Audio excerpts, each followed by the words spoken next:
बच्चों, बहुत बहुत स्वागत है आप सभी का हमारे YouTube चैनल लर्नो लैब ऑफिशियल पर।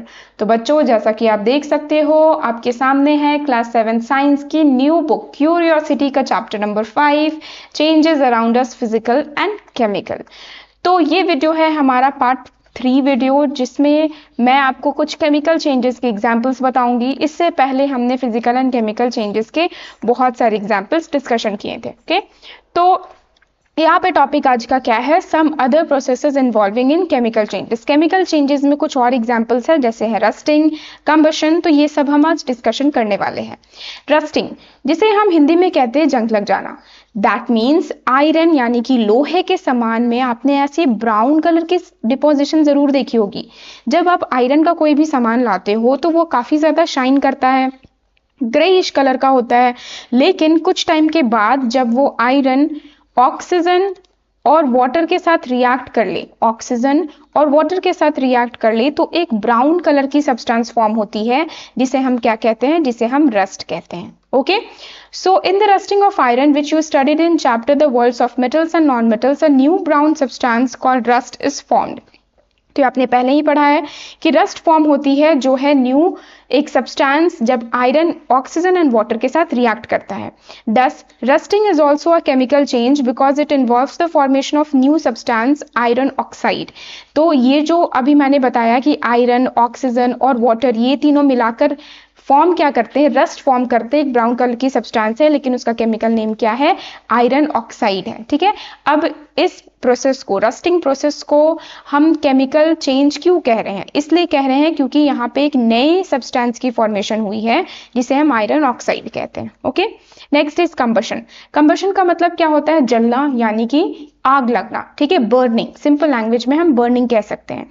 ठीक है, अब देखो ये भी एक्टिविटी हमने metals and non metals chapter में देखा था, जहां पे मैग्नीशियम रिबन को यानी कि एक पीस ऑफ मैग्नीशियम को बर्न किया जा रहा था, जलाया जा रहा था।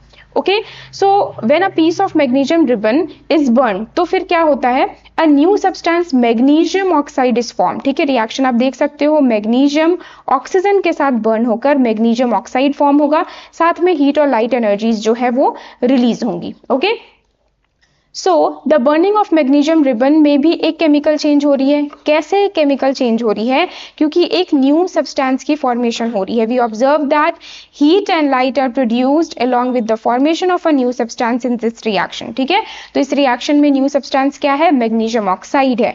तो इस रिएक्शन को आप अच्छे से लर्न कर कर रखना। ठीक है, इसमें क्या होता है, मैग्नीशियम रिबन हम लेते हैं, यानी कि एक पीस ऑफ मैग्नीशियम लेते हैं। ये वो रिबन आप मत समझना जो कपड़े से रिबन बनता है, that is not the ribbon. यहाँ पे रिबन मतलब सिंपल मैग्नीशियम का एक पीस, मैग्नीशियम एक मेटल है, इस मेटल का एक पीस लिया गया है। ठीक है, इस मेटल के पीस को लेकर इसे हीट किया जा रहा है, जैसे आप इस डायग्राम में देख सकते हो। हीटिंग के लिए, बर्निंग के लिए, कंबशन के लिए ऑक्सीजन जरूरी है, तो ये मैग्नीशियम ऑक्सीजन के साथ रिएक्ट करेगा और मैग्नीशियम ऑक्साइड फॉर्म करेगा, जो अब व्हाइट कलर का एक पाउडर होगा। मतलब मैग्नीशियम क्या था, मैग्नीशियम एक सॉलिड था। ठीक है, इसकी कलर क्या होती है, लगभग ग्रेइश सिल्वरी ग्रे टाइप इसकी कलर होती है। लेकिन जब जलने के बाद एक नई सब्सटेंस बन रही है, कैसे पता चल रहा है एक नई सब्सटेंस है? क्योंकि मैग्नीशियम ऑक्साइड जो है वो एकदम हार्ड सॉलिड नहीं है, वो व्हाइट पाउडर हो चुका है, अमॉर्फस हो चुका है। ठीक है, दूसरी बात ये है इसकी कलर भी चेंज हो रही है, ये व्हाइट कलर का हो चुका है, साथ में हीट एंड लाइट एनर्जी भी रिलीज हो रही है। ओके, सो इस रिएक्शन को हम क्या कहेंगे, इस रिएक्शन को हम कंबशन कहेंगे। Chemical reaction in which a substance reacts with oxygen and produces heat and light is called combustion. तो काफी इंपॉर्टेंट डेफिनेशन है। कंबशन का मतलब क्या है, जलना, यानी कि जब एक केमिकल रिएक्शन में कोई substance oxygen heat and oxygen के साथ रिएक्ट करता है और हीट एंड लाइट प्रोड्यूस करता है, तो उस प्रोसेस को हम कंबशन कहते हैं। अब जिन सब्सटेंसेस में कंबशन होती है, okay, the substances that undergo combustion reaction is called combustible substances. मतलब वेरी सिंपल लैंग्वेज में बता दूं, जो सब्सटेंसेस जलते हैं, ठीक है, जिनमें आग लग सकती है, उन्हें हम कंबस्टिबल सब्सटेंस कहते हैं। जैसे example, wood, paper, cotton, kerosene etcetera are combustible substance. ठीक है, आप भी बहुत सारे एग्जांपल्स हमें कमेंट कर सेक्शन में कमेंट कर बता सकते हो। ओके, तो आपने देखा होगा ना, पेपर को अगर कभी आपने जलाया होगा तो वो जल जा रहा है, कपड़े को जलाओगे तो वो जल जाएगा, हमारी बॉडी को जलाओगे तो हमारी बॉडी भी जल जाएगी, यानी कि हम कंबस्टिबल सब्सटेंस है। लेकिन कुछ सब्सटेंसेस ऐसे होते हैं जो जलते नहीं है, कंबस्टिबल नहीं है, नॉन कंबस्टिबल है। तो वो कौन से हैं? जैसे ग्लास। ठीक है, कांच को अगर जलाओगे वो वो ब्रेक हो जाएगा, वो मेल्ट होने लगेगा, लेकिन उसमें आग नहीं लगेगी, ठीक है, वो जलेगा नहीं। या मेटल्स को भी अब बहुत देर तक अगर हीट करोगे तो वो रेड हॉट हो जाएगा, मेल्ट होना स्टार्ट हो जाएगा, लेकिन वो जलेगा नहीं। That means they are non combustible substance. Okay, तो आपको अच्छे से समझ में आ रहा होगा कंबस्टिबल सब्सटेंसेस क्या है और नॉन कंबस्टिबल सब्सटेंसेस क्या है। Okay, now let us find out whether presence of oxygen is an essential for change for a combustible substance। मतलब अगर कंबशन करने के लिए ऑक्सीजन जरूरी होती है या नहीं। let us check this। Okay, तो हमें क्या करना है, place two identical candles on two separate petri dish and light them। ठीक है, दो पेट्री डिश यानी कि दो ऐसे छोटे छोटे कंटेनर्स लेने हैं, इनमें दो कैंडल्स ऐसे लगानी है और एक कैंडल को क्या करना है, कवर कर देना। Okay, cover one of these with a glass tumbler से कवर कर देना। What happens to the candle flame in the two cases, क्या होगा इन दोनों में, तो पहला वाला जो है वो एज इट इज जलता रहेगा, मतलब इसमें जो फ्लेम है वो दिखाई देगी हमें, और दूसरे वाले में फ्लेम जो है वो एक्सटिंग्विश हो जाएगा, वो बुझ जाएगा। Okay, what is the reason, we observe that candle that was covered, जिसे कवर कर दिया गया है, continues to burn whereas which is not covered, जो covered नहीं है वो continue करेगा burn करने के लिए, whereas the candle that was covered with a glass tumbler stops burning after some time। ठीक है, तो जिसे हमने ढक दिया है, ग्लास टम्बलर से कवर कर दिया है, वो कुछ समय के बाद बुझ जाएगा। Okay, so why does this happen, ऐसा क्यों हो रहा है, so since the candle covered by the glass tumbler does not have a continuous supply of air। अब जब अभी हमने क्या देखा था कि ऑक्सीजन जरूरी है फॉर एनीथिंग टू बर्न, लेकिन जब हम इसे ढक देते हैं तो ऑक्सीजन इसके अंदर अब नहीं आ पा रहा है। इसके अंदर जितने भी ऑक्सीजन थी उसे यूज कर फ्यू सेकेंड्स के लिए आप कह सकते हो ये जलेगा और कुछ टाइम के बाद ये बुझ जाएगा। Okay, so the flame gets extinguishes soon, मतलब जब तक इस फ्लेम के अंदर जब तक इस टम्बलर के अंदर कुछ अमाउंट ऑफ ऑक्सीजन गैस होगी, ये कुछ सेकेंड्स के लिए बर्न होगा, जलेगा और फिर बुझ जाएगा। The component of air that supports combustion is oxygen. अब जो इसके अंदर है, जो कंबशन को सपोर्ट कर रहा है, that is oxygen. Okay, so this can be confirmed by the presence of carbon dioxide in the glass tumbler inverted on the candle. अब ये कैसे पता चल रहा है कि ऑक्सीजन ही ये एक ऐसी सब्सटेंस है which is essential for combustion, ऐसा तो नहीं है कि कोई दूसरी गैस है that is responsible for combustion.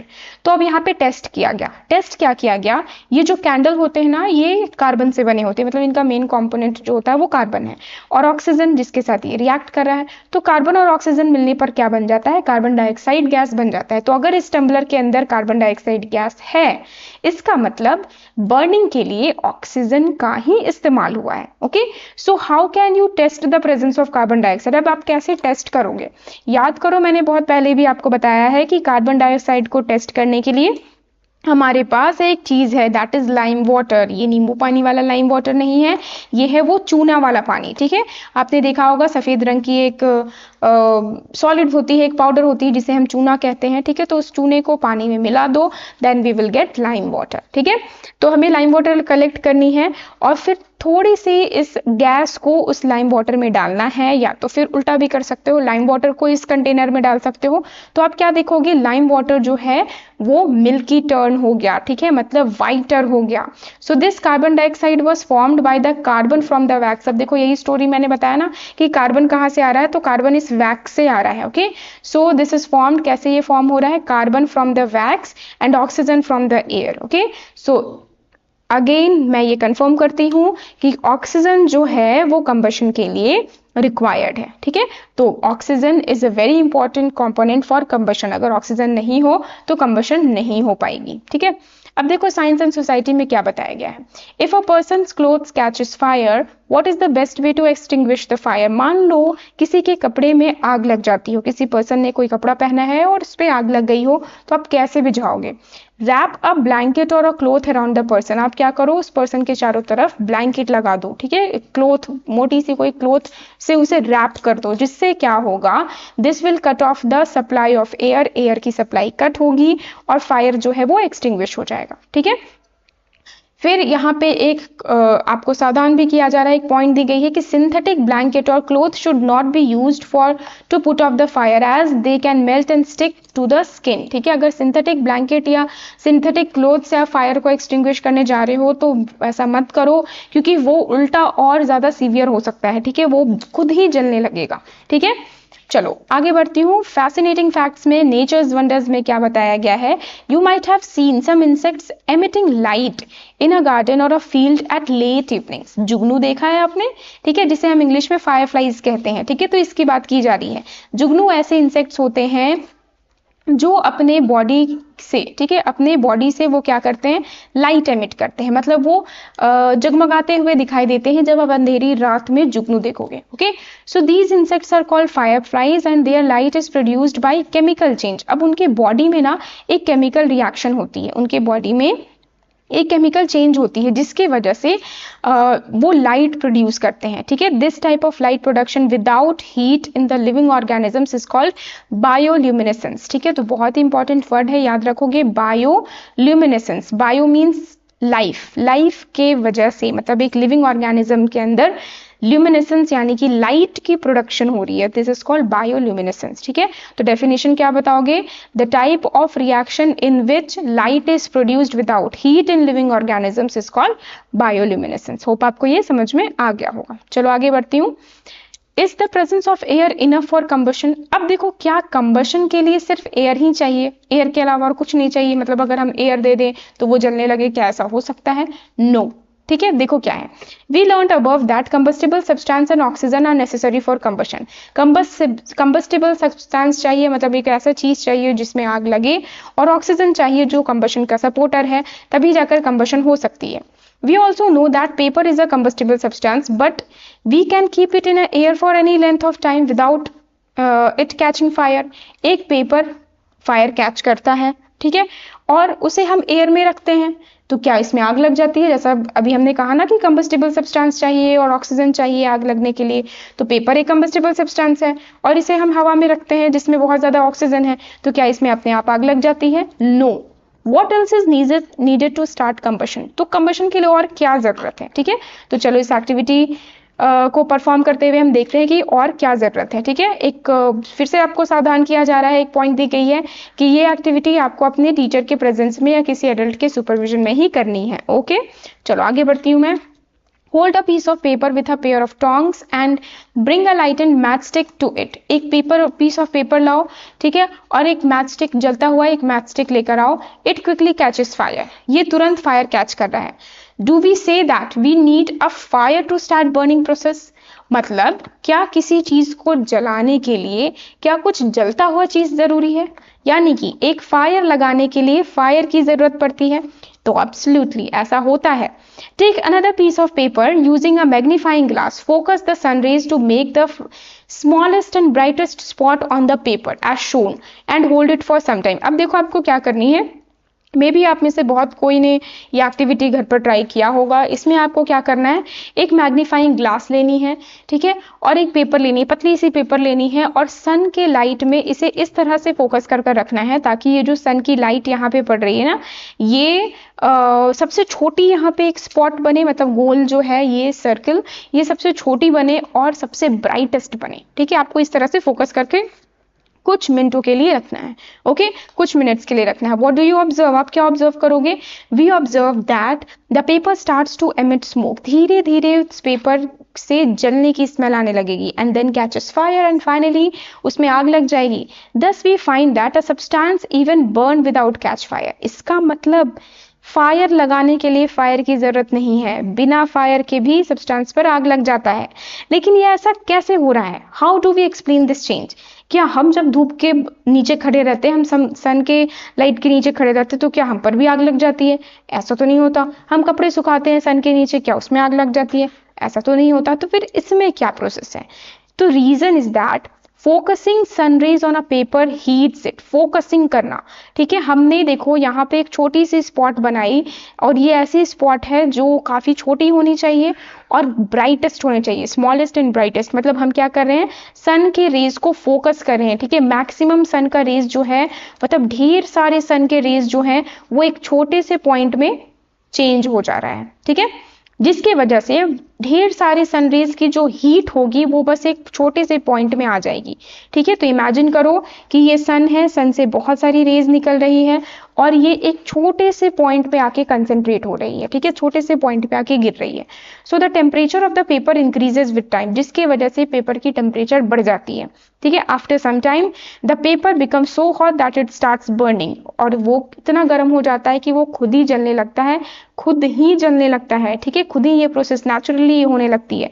This minimum temperature at which a substance catches fire is called ignition temperature. अब हम इसे क्या कहते हैं, हम इसे इग्निशन टेम्परेचर कहते हैं। Okay, so the minimum temperature at which substance catches fire is called its ignition temperature. Okay, चलो आगे बढ़ती हूँ।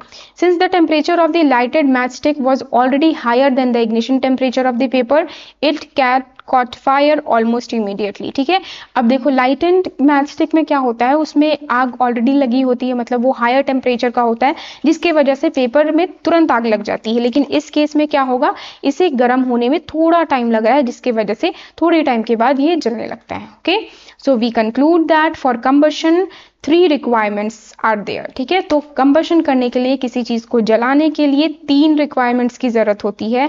पहला है एक कंबस्टिबल सब्सटेंस होना चाहिए जिसे हम फ्यूल कहते हैं, दूसरा है ऑक्सीजन होनी चाहिए, और तीसरा है हीट होनी चाहिए, जिसके वजह से इग्निशन टेम्परेचर बढ़ जाए। तो वेरी इंपॉर्टेंट क्वेश्चन, ये डायरेक्ट क्वेश्चन आपके एग्जाम में पूछी जाएगी। ओके, तो होप आपको ये वीडियो अच्छी लगी हो। इसके आगे के जो भी पोर्शन है वो नेक्स्ट क्लास में मैं डिस्कशन करूंगी।